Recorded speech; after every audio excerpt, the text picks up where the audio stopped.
Acho que uma outra questão também que eu queria pontuar para incentivar o debate é que há uma certa confusão entre disciplina e conteúdo, né, do que vem sendo discutido, e aí me parece que esse é um debate importante, tanto para a gente entender a proposta da medida provisória de reforma do ensino médio, que hoje faz com que a gente entre nos canais oficiais e acesse o texto da LDB de 96, com a modificação da Lei 11.864 do ensino de sociologia, onde ela aparece hoje riscada, né? Ela aparece revogada. Então, o que está colocado ali? De alguma forma, o que se coloca é a ideia de que, por um lado, volta-se um debate lá no final dos anos 90 entre conteúdo, né? E que se imaginava naquele momento que a sociologia, a exemplo da filosofia, poderia aparecer de forma transversal no currículo. A gente escuta, por exemplo, hoje o relator da matéria, né, da medida provisória da reforma do ensino médio, e ele fala, por exemplo, que não, a medida provisória não exclui conteúdos. Tanto que, na verdade, ele disse que pode haver, por exemplo, dentro da literatura, o ensino de educação artística, e que a disciplina de história poderia abarcar tranquilamente filosofia e sociologia. O que vai na contramão de todo o debate, no mínimo de 20 anos, que vem sendo feito, especificidades de campos acadêmicos, reconhecendo sim a possibilidade da gente ter um debate interdisciplinar, né, como vem se apontando nos últimos anos. Então, o último destaque que eu gostaria de fazer, ainda de forma breve, é a ideia, então, que essa diferenciação, muitas vezes que se faz, uma certa confusão entre disciplina e conteúdo, acaba, de alguma forma, já estando presente na própria discussão da Base Nacional Curricular Comum.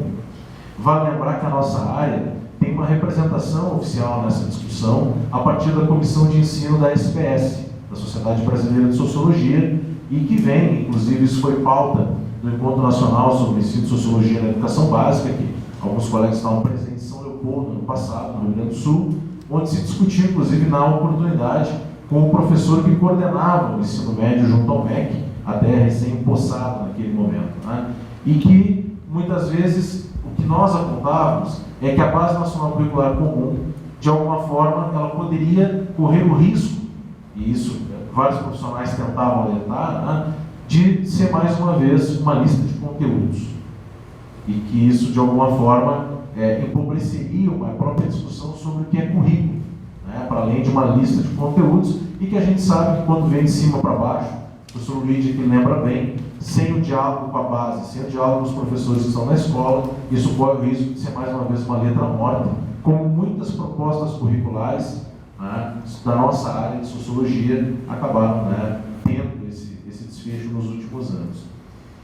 Enfim, queria só pontuar essas breves questões, né? Acho que temos aí um tempo razoável, nós temos um teto de 18 horas para essa mesa e temos ainda, né, um período razoável para a gente poder conversar um pouquinho, aproveitando aqui a experiência, né, dos professores e de todos nós aqui que falamos de algum lugar e trazemos, né, algumas preocupações para serem compartilhadas. Por favor, vamos escrever. Só, por gentileza, digam sempre o nome, né? E a gente vai fazendo então um bloco, que bom, já tem 3 inscritos. Por favor. Bom, meu nome é Alencar, eu sou professor da Universidade Estadual Padre Acaraú, no estado do Ceará. Eu gostaria de dizer que eu me senti muito satisfeito, contemplado na fala de todos os professores, inclusive do mediador. Embora não satisfeito com a situação que nós estamos vivendo, né? O professor Alexandre foi o primeiro. Eu acho que ele foi muito feliz em começar dizendo que logo o formato em que essa reforma do ensino está nos chegando, ou seja, através de uma medida provisória. Eu acho que, eu não quero repetir o que ele falou, pelo contrário, eu quero enfatizar, né, que a medida provisória ela é uma espécie normativa em que de imediato já instaura a reforma, certo? Ou seja, é diferente de um projeto de lei em que vai depender da aprovação para saber se entra, se produz ou não efeito jurídico.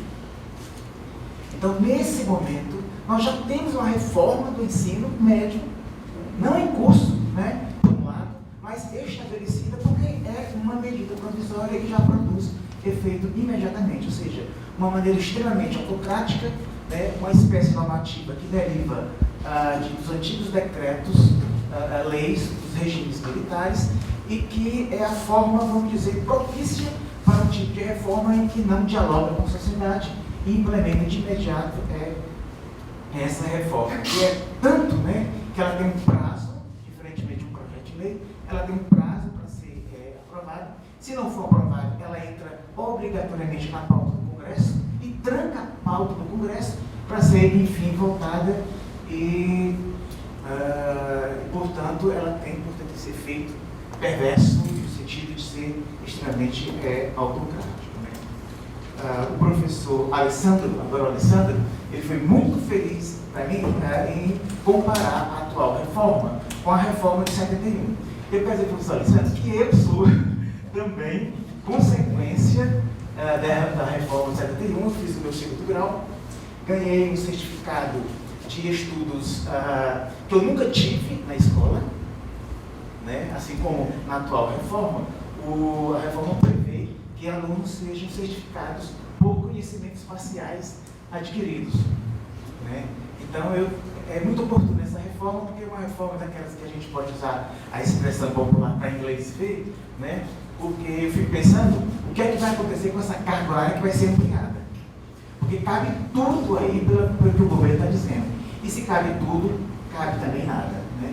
E a perspectiva de a exemplo do que foi a reforma de 71, isso ser mais uma vez repetida. Portanto, ela tem esse aspecto dual de uma escola que, eu queria usar uma expressão jurídica, que é a perda de uma chance, né? O professor Alessandro colocou em outra forma, e que fere, inclusive, a autonomia das escolas e do próprio aluno.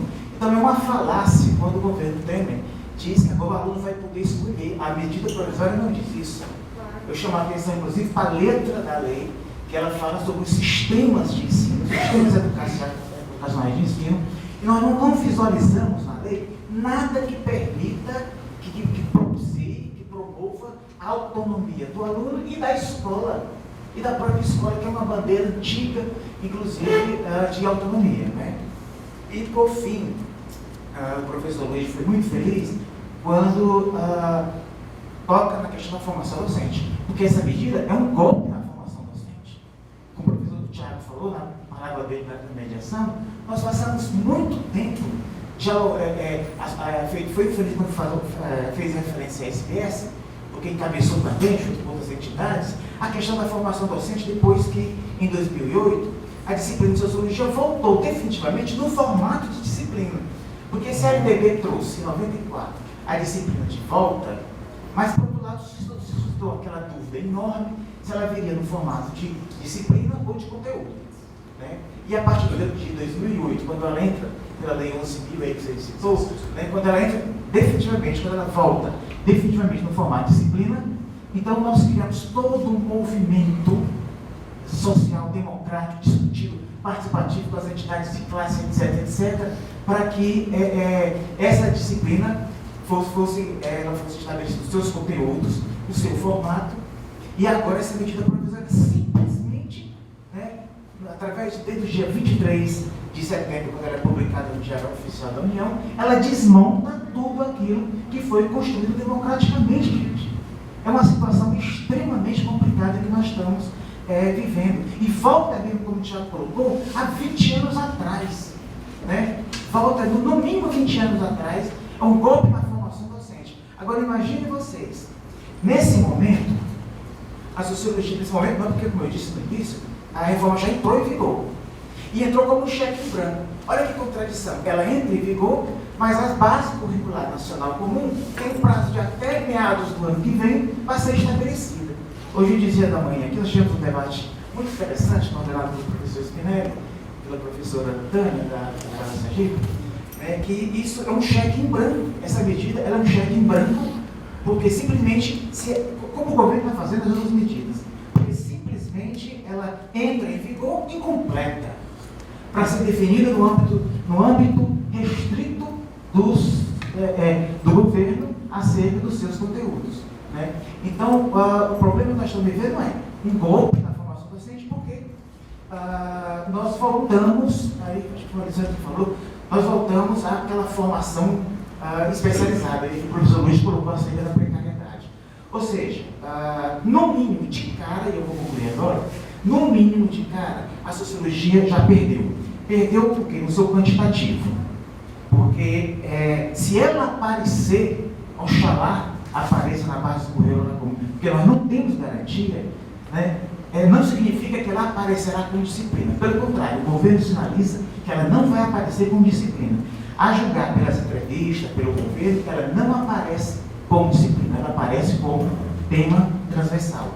E como foi colocado aí muito bem, que os sistemas de ensino não são obrigados a oferecer mais do que uma área, significa que um aluno pode nunca nem ver sociologia no ensino médio. Então a situação é muito complexa, é muito complicada, e vocês falaram de precarização, dor, e tudo isso e mais alguma coisa caracteriza esse momento que nós estamos vivendo. Muito obrigado.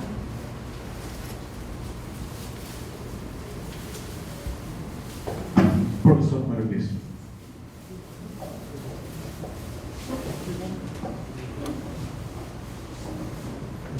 Boa tarde. Eu sou professor da rede pública do DF e faço doutorado sobre sociologia na Universidade de Brasília, a UNB. E é interessante, eu tive um sentimento de um revival aqui à tarde, porque na mesa anterior o professor falou a respeito da cartilha Caminho Suave, sobre a qual foi alfabetizado, e agora o professor Paulo Alessandro a respeito do curso técnico-secretariado. Eu fiz curso técnico-secretariado no ensino médio.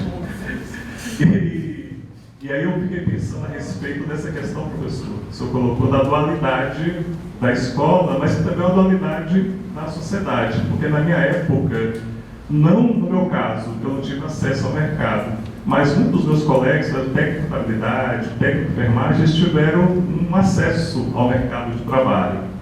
E quando eu me tornei professor do ensino médio, já após essas reformas, eu sentia muita angústia de parte dos meus alunos, especialmente os alunos da periferia do DF, lá da Ceilândia, que eles não tinham possibilidade de ter acesso ao ensino superior, mas também não tinham possibilidade de nenhum ingresso no ensino médio, porque em Brasília, com o decreto 2.208, do Fernando Ricardo de 97, que separou a educação profissional do ensino médio, o GDF, na época, o Ensino Federal, simplesmente abandonou a educação profissional, né, totalmente, e quem queria cursar um curso técnico de enfermagem, técnico de contabilidade, tinha que ir para a rede privada, que também acho que foi essa a intenção do governo Fernando Henrique na época, né, você delegou a iniciativa privada à formação profissional.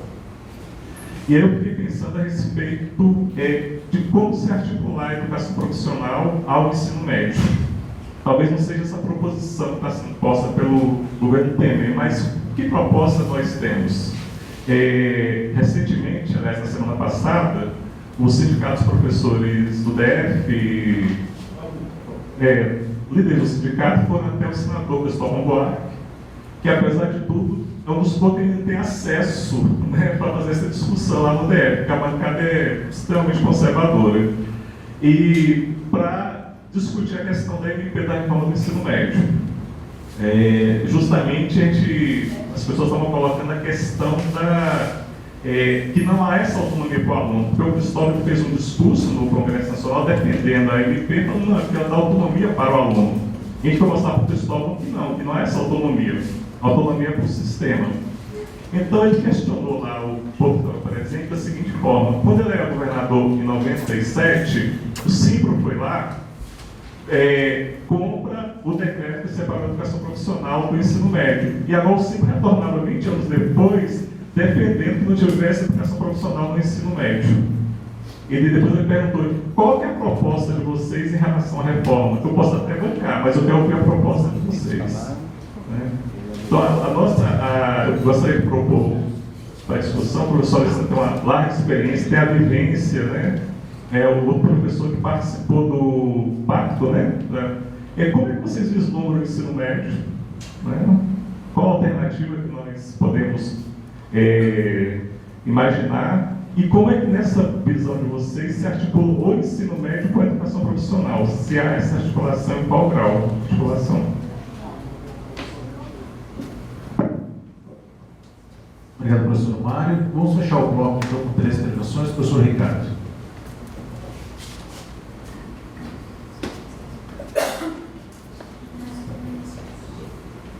Boa tarde, meu nome é Ricardo, eu sou do Instituto Federal do Rio de Janeiro e sou professor de Sociologia, né, claro. E eu queria cumprimentar, saudar aqueles que eu já conheço aqui pessoalmente, outros que eu já conheço pelo Facebook e outros momentos. Eu queria fazer uma intervenção um pouco diferente. Eu acabei não pegando desde o início, vocês me desculpem, mas só agora que eu consegui chegar aqui no espaço. Mas pegando um pouco o final da fala do professor Luiz, né? Porque no Instituto Federal nós tivemos um movimento interessante agora, estamos participando de um movimento interessante, que são as ocupações estudantis. Elas se iniciaram no dia 10 de outubro, pela periferia em Realengo, dia 13 foi para Caxias, 14 em Milópolis, e depois para se espalhando nós temos uma meia dúzia de campi ocupados, que correspondem a metade dos campi da nossa rede, mais ou menos a metade. Em função dessa ocupação, nós, servidores do Instituto, deliberamos por greve. Primeiro a paralisação desde o dia 17, greve a partir do dia 24, e agora conseguimos aprovar em Brasília a greve nacional a partir do dia 11, sexta-feira que vem, coincidindo com a data proposta para a greve geral. Né? Esse movimento todo, que começou com os estudantes, é a novidade que está colocada. Inclusive, admitida pela direita. Os teólogos, como, por exemplo, eu gosto nem de falar o nome, né? Nerval Pereira, por exemplo, que é um intelectual orgânico da direita, ele citou na Globo News, no dia das eleições de segundo turno, numa análise que ele fez de conjuntura, de que a única novidade existente, e ele já rotulou, como um campo da esquerda, as ocupações estudantis. Aí a questão de colocar as ocupações estudantis no campo da esquerda já foi o rótulo que ele fez para qualificar da forma como ele achava que tinha que ser. Agora, se a gente for pensar essa reação em relação ao que está acontecendo, a PEC, a reforma do ensino médio, a escola sem partido, a reação está vindo dos estudantes. Não é? E aí eu acho que eu queria chamar a atenção que o quanto, já que um companheiro aqui que me antecedeu comentou sobre que a sociologia vai perder, o quanto que nós ganhamos desse tempo todo. Porque eu acho que a discussão da política, é claro que ela não é restrita à sociologia, mas ela se dá assim, no primeiro plano pela sociologia. Né? E são discussões que é claro que a gente tem que fugir totalmente a essa estigmatização que é colocada pela escola sem partido, mas eu acho que mostra o quanto que os nossos alunos eles estão mobilizados, eles estão conscientes, eles fazem uma análise de conjuntura, né, e a partir daí eles tomam uma atitude de forma autônoma. Né, que não houve nenhuma intervenção de professores, nenhuma intervenção de outros servidores, de sindicatos, nada disso, para que eles tomassem essa atitude agora de ocupação de escolas, que está se espalhando todo o Brasil e agora está chegando nas universidades. Então, esse é o movimento. A minha questão aqui, em relação a isso, né, e aí eu repetindo, né, que eu acho que aí mostra o quanto que a sociologia, o que nós temos ganho nesse processo todo, desde a implantação da sociologia. Eu me sinto partícipe dessa posição, e dessa posição política e dessa prática política dos estudantes, assim como eu tenho certeza que diversos colegas se sentem também partícipes disso. Mas então a questão que eu queria colocar, eu acho que nós, enquanto professores, principalmente na educação básica, nós temos que dar respostas. Essa greve que a gente está puxando agora é uma greve que só está acontecendo por causa das ocupações. Isso é uma análise que ninguém se coloca de maneira distinta, né? Não há nenhuma avaliação diferente dessa. A greve só está acontecendo por causa das ocupações. Mas é claro que o motivo das ocupações são esses projetos que atacam o ensino médio, que atacam a sociologia E muito mais, né? Ataca o Estado, né? Ataca os investimentos, as políticas públicas congeladas por 20 anos. É claro que o que está no horizonte é isso, mas que a nossa resposta ainda é insuficiente. Então, o que eu coloco para a mesa é exatamente isso. O que a gente pode fazer a mais?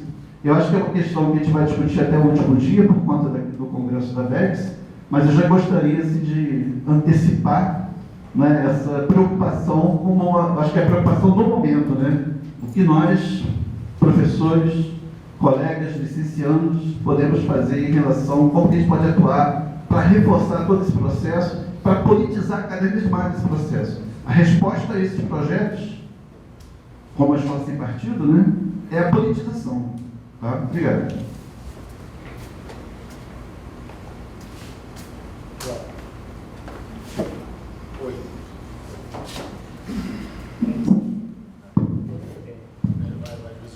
Bom, então, nós tivemos a intervenção de 3 colegas, acho que poderíamos talvez abrir a possibilidade de mais alguém ainda quiser se manifestar, e depois a mesa pode estar fazendo suas considerações. Alguém mais gostaria?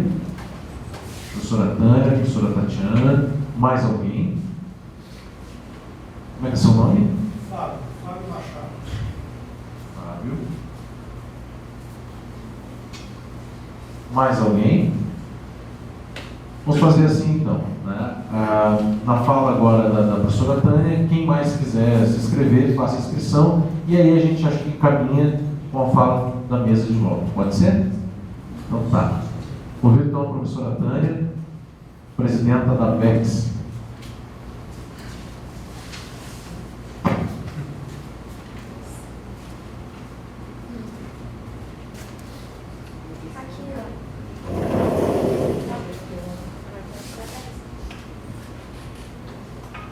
Bom, boa tarde a todos. Eu sou uma presidenta passando a faixa, né? Porque nós vamos ter a eleição da nova diretoria, né? Mas por enquanto, bom, primeiro eu queria parabenizar a mesa. Eu não consegui assistir a palestra do primeiro palestrante, desculpa.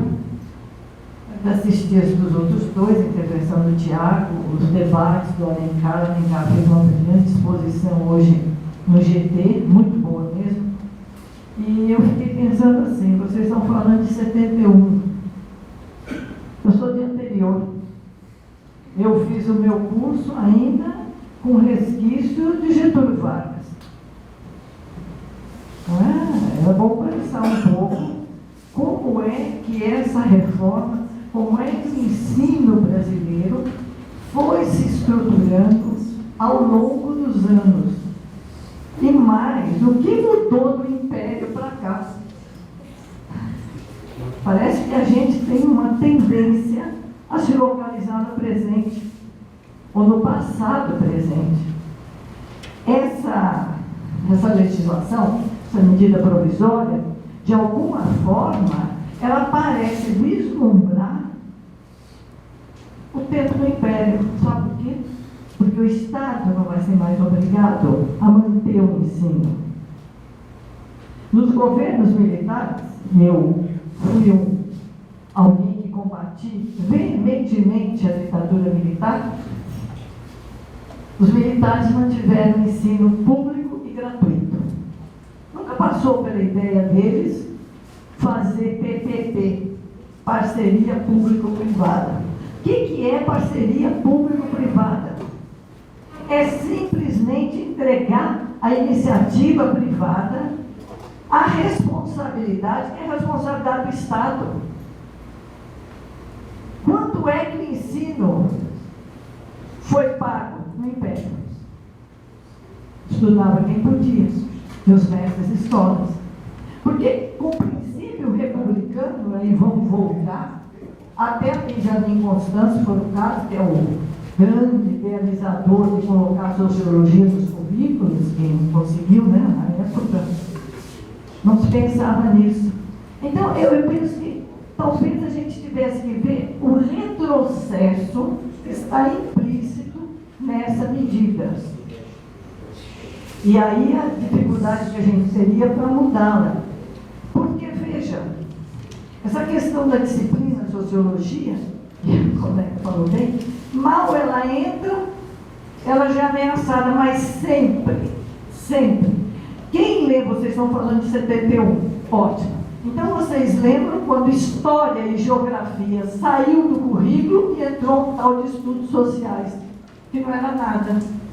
Que era o quê? Englobava conteúdo de História, englobava conteúdo de Geografia, englobava conteúdo de Geopolítica, que era a ideia do Golbery e Couto Silva, a disciplina criada por ele.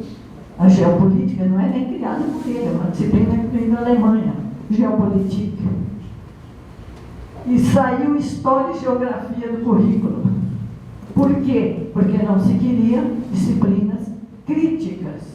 E os professores de História e Geografia, para poderem dar aula de estudos sociais, e nós, cientistas sociais também, porque não tinha aula, tinha que fazer um curso de licenciatura curta ou licenciatura plena, licenciatura curta para dar aula no fundamental menor, seria no primário, no ginásio, e licenciatura plena para poder pegar o ensino médio. Então, para mim, tem coisas assim que estão me lembrando o passado com outro nome. A nomenclatura é outra, mas a proposta parece que é a mesma, de tolher qualquer espírito crítico que se forme. E por que tirar artes do ensino médio? Podia dizer, bom, filosofia, sociologia, por que artes? Porque através do ensino das artes, você faz, talvez, uma crítica maior do que se imagina, mobiliza-se maior do que se imagina. Você vai ver teatro, cinema, história da arte. Então, é uma disciplina altamente conscientizadora e mobilizadora. As pessoas podem achar chato a aula de sociologia, a sua não acha, eu tenho certeza, mas não vão achar chato a aula de artes. Então precisa tirar. Eu não vejo ninguém aqui falar nessa disciplina. Ninguém, por quê? Nós da sociologia trabalhamos com sociologia da arte também. Devemos saber a importância. Então eu acho que o momento é crítico, não é sem solução, tivemos momentos críticos em outras ocasiões, e que nos cabe agora um desafio, que é que nós vamos fazer. Porque a ocupação da escola dos alunos, a ocupação pela universidade, ela tem tempo, ninguém aguenta ficar muito tempo, não se engane, não. Não é porque as pessoas fraquejam, porque não dá mesmo. Ela vai se esvaziando. E o que é que nós estamos pensando? O que é que a SPES está propondo? A SPES sempre entrou na rabeira. Entrou na rabeira, na luta pela inclusão da sociologia na escola, entrou na rabeira. Quem puxou essa discussão foi a Federação Nacional de Sociólogos. Com todas as coisas, foi ela que puxou. Não foi a SDS. Então é bom que a gente também fique pensando no que vamos fazer. A APA briga com a SPES, briga com a coisa de ciência política para saber quem é a mais importante. Nessa hora a gente não é importante.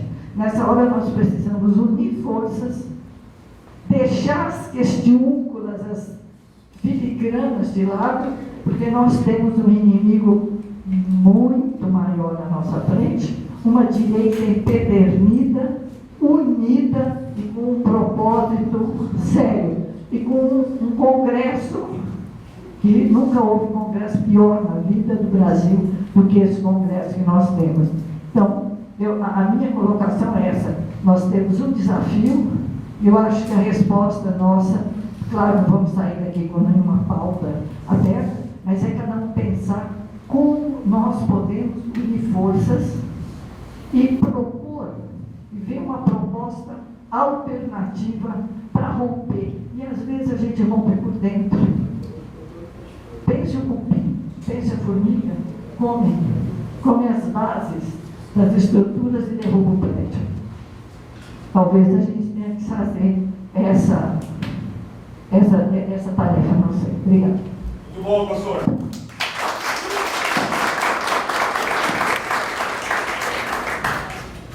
Professora Tatiana. Boa tarde a todos. Eu sou a professora Tatiana, professora de Sociologia do Colégio Pedro II. Primeiro, queria agradecer a professora Tânia pela excelente e extremamente lúcida fala. Foi muito importante a sua fala aqui, foi muito importante a senhora contemplar essa mesa com a sua experiência, com a sua trajetória. É muito importante que a gente possa conhecer um pouco de elementos que nós não vivenciamos. Então, realmente foi muito importante a sua fala aqui conosco. Agora, eu gostaria de propor o seguinte: a gente hoje no GT1, nós tivemos algumas falas sobre a precarização do trabalho docente, o professor aqui também falou. Eu acho que a gente deveria fazer um documento, aproveitando essa oportunidade que temos professores de diversos segmentos do ensino médio, universidade, educação de jovens e adultos, pós-graduação, de diversos estados, diversos espaços educacionais. Eu acho que a gente precisa sair daqui com um documento assinado por todos nós. Eu acho que tem alguns elementos que precisam estar presentes nesse documento. Primeiro elemento que eu acho que é essencial, e eu tenho certeza que é de comum acordo, é pela permanência da obrigatoriedade do ensino de sociologia no ensino médio na escola básica. A gente lá no Pedro II tem discutido sobre a importância da implementação da sociologia no ensino fundamental para o Brasil inteiro. Nós temos uma experiência de ensino de ciências sociais no 7º, 8º e 9º ano. Eu cheguei a trabalhar com o 6º ano, era o maior barato. Eles pequenos, jovens, eles estão muito atentos, muito curiosos, eles já têm habilidade para sim desenvolver o senso crítico. 4 anos de idade, 5 anos, já está falando, já estão entendendo as coisas. Então, o mínimo é mantermos no ensino médio. Então, primeiro, gostaria que a gente pudesse, alguém puder ir tomar nota, a gente precisa anotar esses pontos e escrever um documento quanto antes e correr o documento aqui no dia de amanhã e no dia de quarta-feira. Então, pela manutenção da sociologia em todas as fases do ensino médio, na escola básica, na modalidade de educação de jovens e adultos e no ensino regular. Segundo elemento, também temos uma luta enorme no Rio de Janeiro com os professores, especialmente do Estado, da rede estadual. Pelo menos 2 tempos semanais, nenhuma disciplina com menos de 2 tempos semanais. Então, precisamos implementar a sociologia, a manutenção dela e com 2 tempos semanais. É inadmissível a manutenção do sistema precário que nós estamos. Acabei de defender uma tese aí sobre a precariedade do professor de sociologia. A gente tem os professores em média com 16 turmas, 400 e tantos alunos, é insuportável. Em 5 anos e meio, a pessoa engordou 10 quilos, está tomando remédio antidepressivo, remédio para ejaculação precoce, remédio para dormir, remédio para acordar. Isso é um efeito adverso de uma medida que implementa a sociologia sem uma regulamentação. Então, aonde a gente vai parar com isso? Não dá assim. Não dá assim. Então, tem que manter com qualidade. Então, mínimo de 2 tempos. E a gente precisa assegurar a formação continuada dos professores. Eu acho que a gente precisa de ter medidas que assegurem a formação continuada de professores. Quando a gente entrevista os professores, eles não conseguem sequer preparar as suas aulas.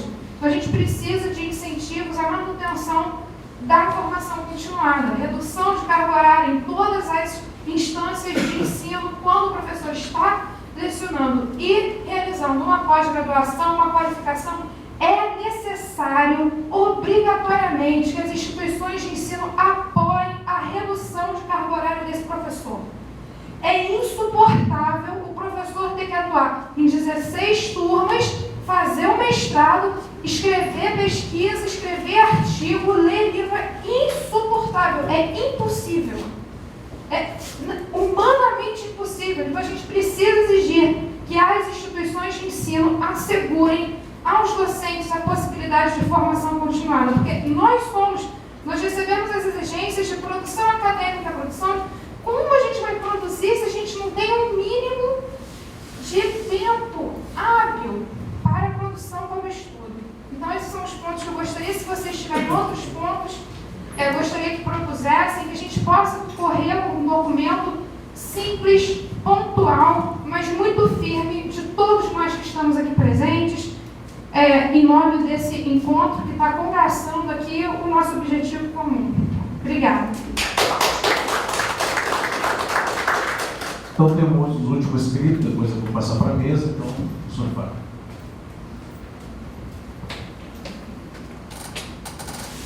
Bom, boa tarde aos colegas.